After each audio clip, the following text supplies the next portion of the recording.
Hey there, in this video I'm going to show you a little trick for playing music on the Texture Lab, and it can also be applied to the 8-bit warps, which I'll be showing later as well, and I assume it can be applied to other Sonicware Livens and synthesizers with certain features, but I haven't yet tried it with anything else, so don't quote me on that. Anyway, to get us started here, I've created a little sample of my violin. And although I play the violin, I'm actually a little bit of a self-hating violinist, and I really prefer the sound of the cello. So I'm going to take this an octave down and get a nice, rich string sound. Now, I don't have any effects on this at all at the moment, so let's change that up a bit. I'm going to put a little bit of reverb on, put the granular somewhere around the middle, a little bit more towards the granular side, mess around with our density and size here. Let's try playing around with the playback direction. Just try random for starters. You know what? Actually, I like that. I think we're still fairly close to a natural sounding string with just a little hint of granulation. And the reason why I'm using a string sample today is because this trick that I'm going to show you is all about chords. And to me, few things in music sound more beautiful than strings played in chords.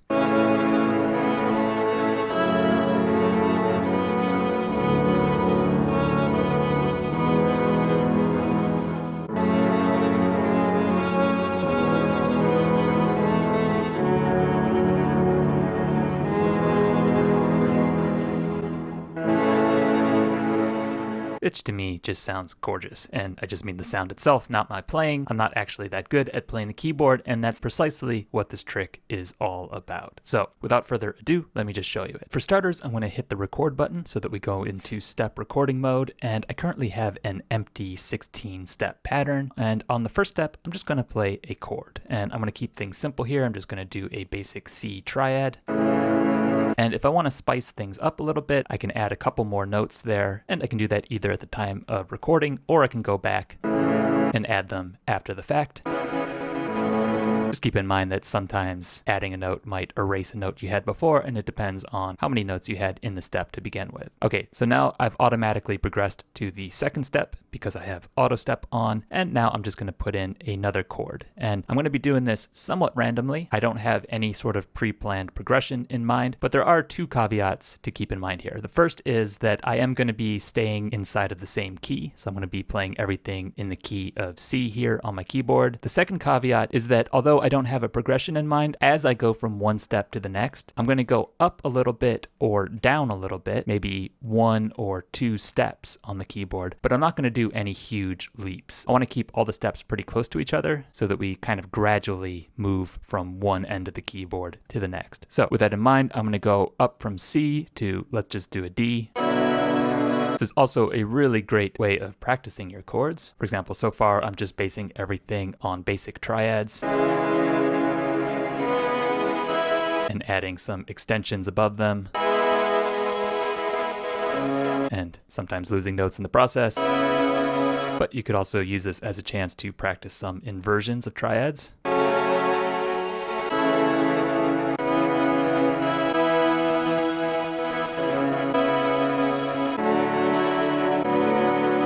And I'm just going to keep going.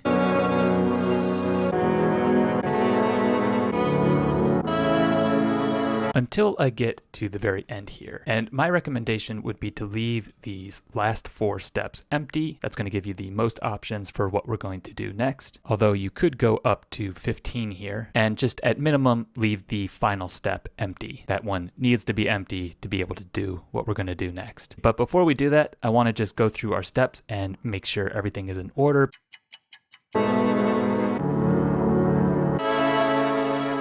Other thing that I want to be checking here is kind of continuity between my steps. So for example, I think we're losing too much of the high end of the range of notes that we have in these chords when we get to this step. So let's just go back in and add a higher note.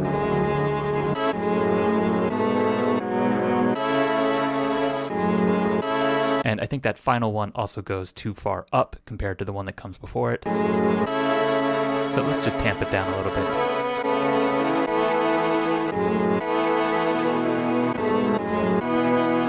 as you can see, there's a lot of randomness in this, and that's kind of the beauty of it. It's about taking randomness and trying to shape it in a certain direction. Okay, but what the heck are we actually doing here? Well, that's what I'm going to show you next. Okay, so with the last 4 steps empty, what I'm now going to do is I'm going to exit recording, and I'm going to turn on Stutter by going function Stutter. And just to show you what's going on here, I'm also going to turn on the metronome. And okay, so I'm going to press play, but before I press play, I'm going to put my finger on one of these empty steps, and I'm just going to hold it. And now I press play.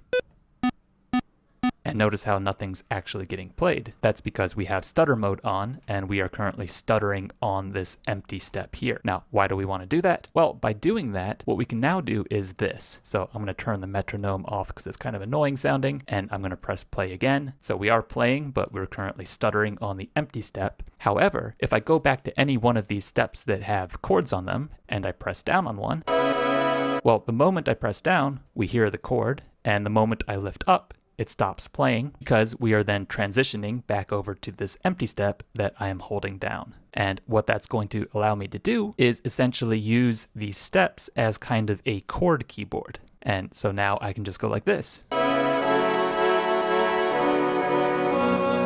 Now there are a ton of variations and technical details of different things you can do with this, so please do keep watching this. There's a lot more to get into here. This is just the basics of the idea of what we're doing here. So for starters, my finger's already getting a little bit tired of holding this down, so now we're going to get into Superhack territory by taking just any heavy object that we have ready at hand. So for example, I have this beautiful bouquet of AA batteries that I've put inside of a teacup candle holder, and I'm just going to put that on one of these empty steps here. And so now it's always going to be held down, and I want it to always be held down because that's going to provide us with a sort of escape hatch or a safe place to go back to. Now anytime I lift off one of these steps, we're going to go back to silence, and anytime I press one of the steps, we get a chord. If I didn't have anything held down,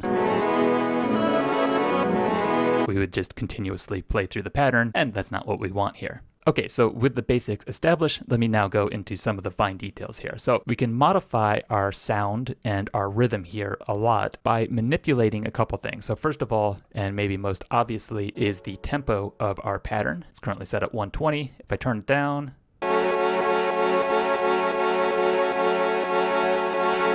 and I hold down the button, it's going to keep firing at whatever the tempo currently is. And if that's something high, well, it's going to be kind of rat-a-tat-tat, whereas if I turn it all the way down,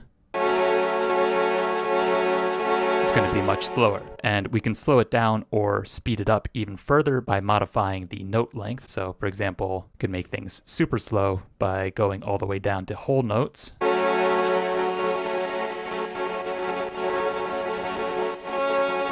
But that is so slow that there's too much of a transition gap between one chord and the next. And this brings me to another thing here. We can also really change our sound and how these chords are getting played by playing around with the release. So right now it's at 84. Let's go all the way up to 127.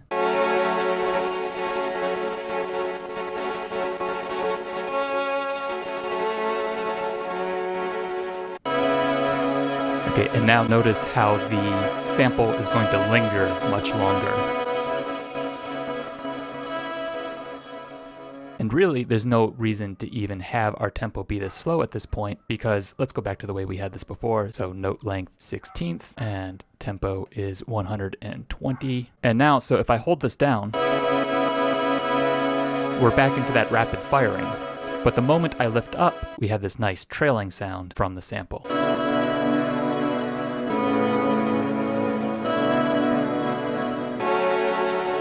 By the way, this is also just a really nice way of experimenting with different chord progressions and introducing an element of randomness to it and discovering things that you otherwise wouldn't discover.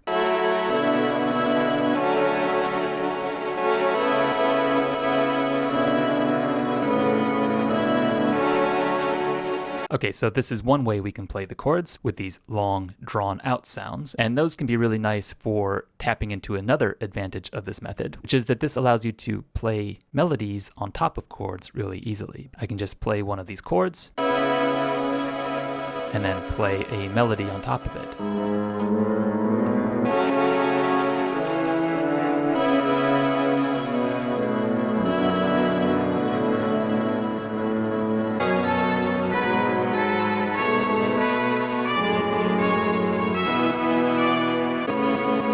Okay, so this last thing I was doing brings up another thing that we can do here, which is if we have the tempo fairly high,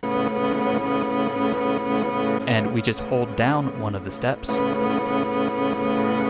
can get a pretty cool effect where the note keeps restarting, but because we have such a long release, one playback kind of overlaps with the next one, and we get this kind of continuous conveyor belt of sound.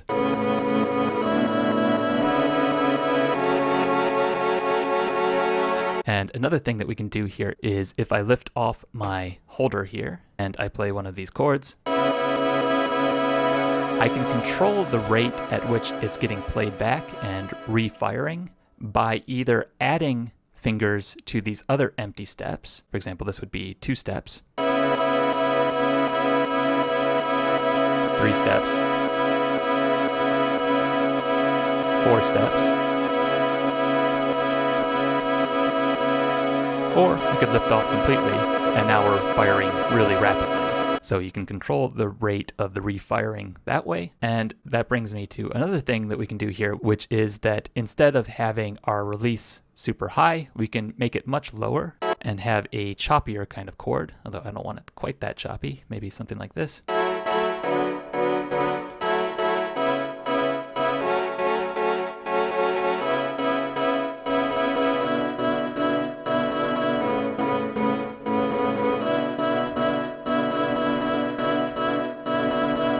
So you can get some really nice rhythmic progressions going this way. Or alternatively, you could do sort of a almost arpeggiation of the chord like this. And once again, you can use these empty steps to control the rate at which the chord gets repeated. So for example, 2 steps, 3 steps, 4 steps, 3, 2, 1, 0.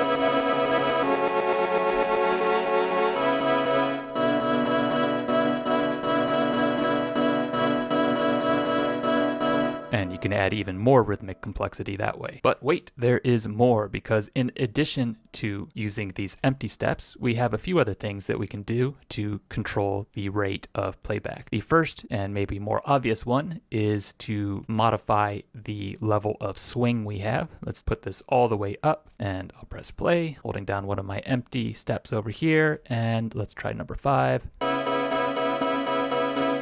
Maybe the swing isn't super obvious if I'm only holding down one empty step, but watch what happens if I hold down a second one.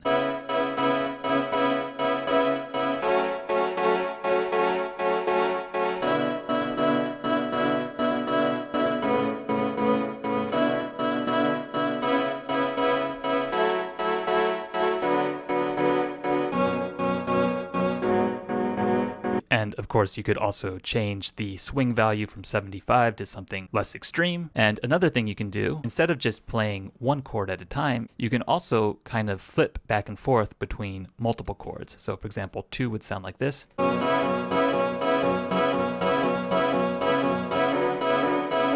And here I have 2 fingers held down on the empty steps. And again, you can get really different sounds by messing around with the release. And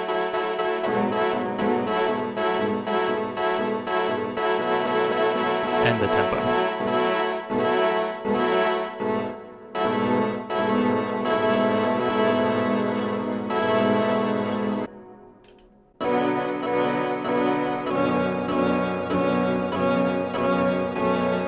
And there's no reason you have to do just 2 steps. You could do multiple steps, and you could even lift your fingers off of the empty ones and just experiment and see what you can come up with. Let's try 3.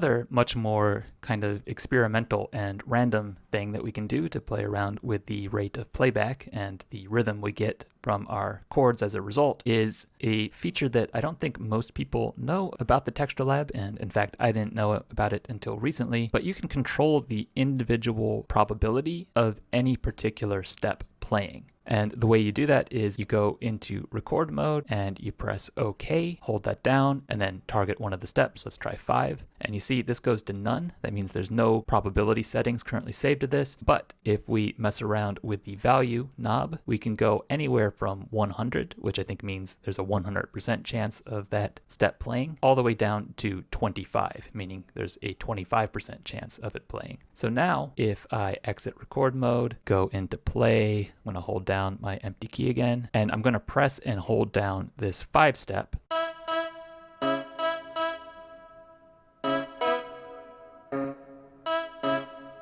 Now it's just playing randomly, and that creates all sorts of possibilities because that is just such a cool sounding effect, and you could mess around with having different probabilities on different steps and really go crazy here. But just to demonstrate what this could sound like, I'm going to be toggling back and forth between, let's say, 5 and 7, and initially at least I'll be holding down one of these empty steps, and now that's going to sound like this.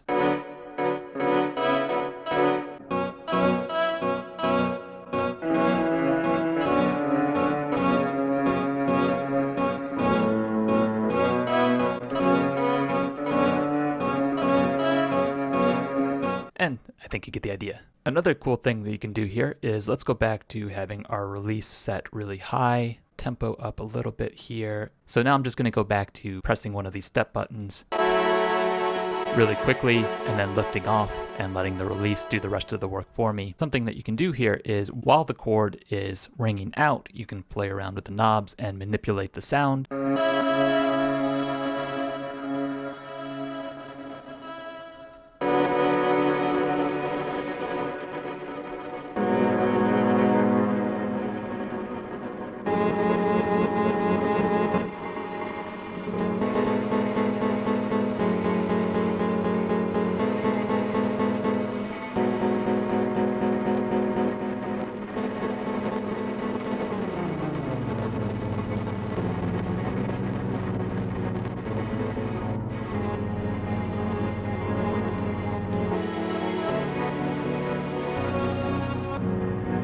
And you could get some really cool things going that way. Anyway, there's nothing special about the sample, by the way. You can do this with just about any sample that can be played melodically, including a kind of sample that I've talked about in previous tutorials. So let me show you that next. Okay, so I've erased that pattern, and now I have a different sample loaded, which is a sample that I used in one of my first videos on the Texture Lab.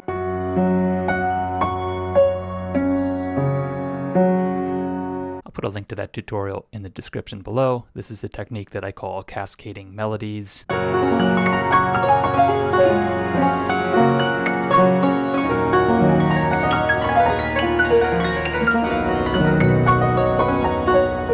So a really beautiful sound right out of the gate, and if we use the same trick as before, we can do some really cool things. So let me do that real quick. I'm just going to play a bunch of chords into the step recorder.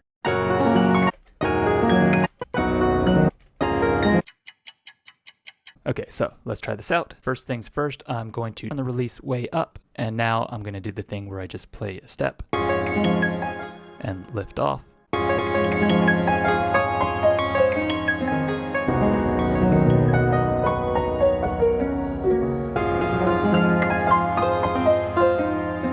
It just creates this super rich texture of sound that, thanks to the fact that I can automatically play a chord with just a single finger and a single button, I can now very easily weave melodies on top of that tapestry. And another thing we can do here is we can turn the tempo way low and mess around with the randomness of the position and length of the sample. Maybe that's a bit too much randomness.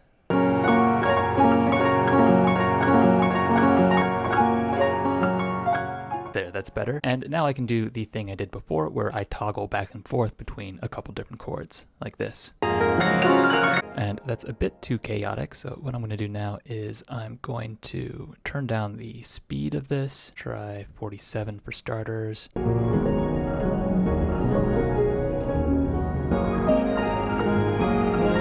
Can introduce even more randomness by randomizing the direction of the playback. Go super crazy and randomize the size and shape of our grains.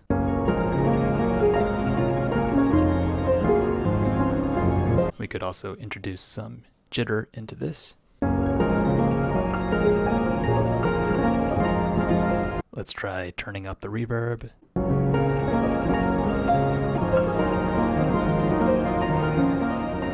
Or turning the reverb all the way down.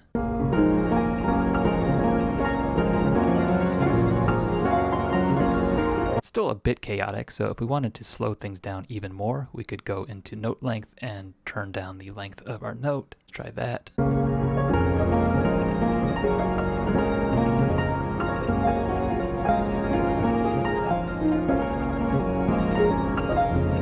We could also try playing around with our timing here. Let's turn down the timing.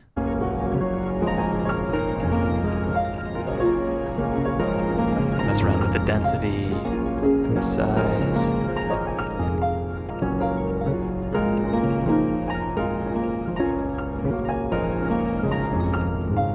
Let's try adding some randomness to each one of these individual steps. Okay, so I just went into each step and randomly selected a random value for the step. And so now if I play this,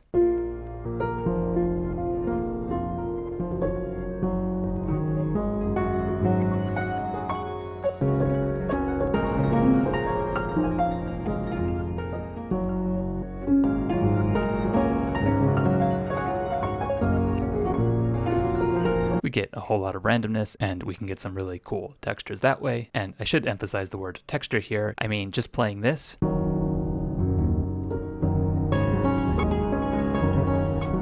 that's not a song, obviously, but if you took just a little bit of that and used it as a texture, it could become a really cool background in a song. And I hope to make some videos on that in the future. Okay, so that was with the Texture Lab. And now I'm going to switch over to the 8-bit warps. And even if you don't have an 8-bit warps and you're just here for the Texture Lab, do stick around because some of the things that I'm going to be showing on here can be applied to the Texture Lab as well. So first of all, the procedure here is exactly the same as before. I'm just going to record some chords into the steps.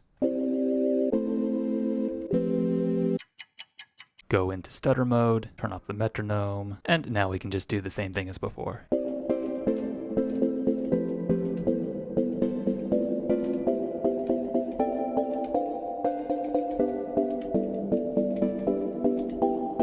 Okay, so same rules apply here. For example, we get a much different effect if we manipulate the release. So here I have a long release, and that means I can just press down, lift up, and it continues to play, which makes it very nice for playing melodies on top of the chord.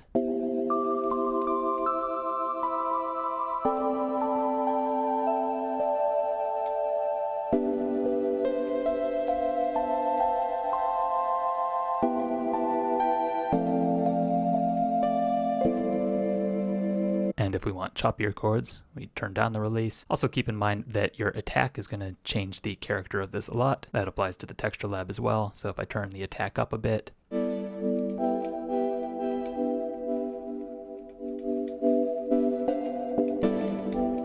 we get much different effects. Now on the 8-bit warps, keep in mind that we also have control of the decay and the sustain, and we also have gate, which can change things up a bit. So for example, let me get back my batteries, and I'm going to hold down this chord right here, turn down the release, turn down the attack. Listen to the effect of the gate on this.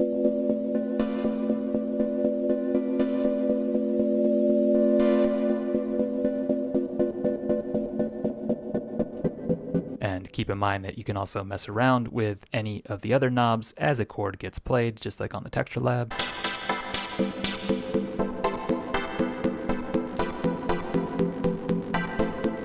And we also have control of the swing and control of the tempo. So everything I talked about with the Texture Lab also applies to the 8-bit warps. Another thing I think I forgot to mention with the Texture Lab is that you can get some really cool effects if you hold down a chord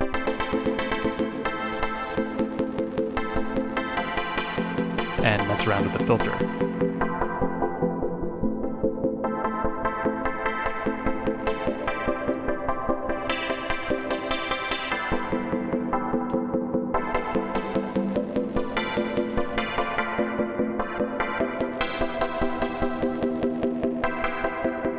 one last thing that is exclusive to the 8-bit warps, and one of the coolest features of the 8-bit warps, is that we have an internal looper, a 4-track looper. And we can employ this method of playing chords with the looper. Let me just show you that real quick. So I'm going to go into looper. I'm going to queue up the first track, and let's set our tempo to 120 here. Okay, and there's actually a couple different ways of doing this. The first one is that the moment I press the play button, it's currently paused, the loop recording is going to initiate, and so I have to be really on time here and ready to start playing my chords. So let's try doing that first.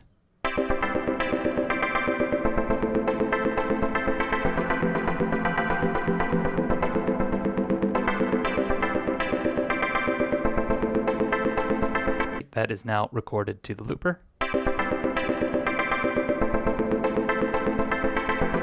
Which means that we can now change our sound and play on top of our loop.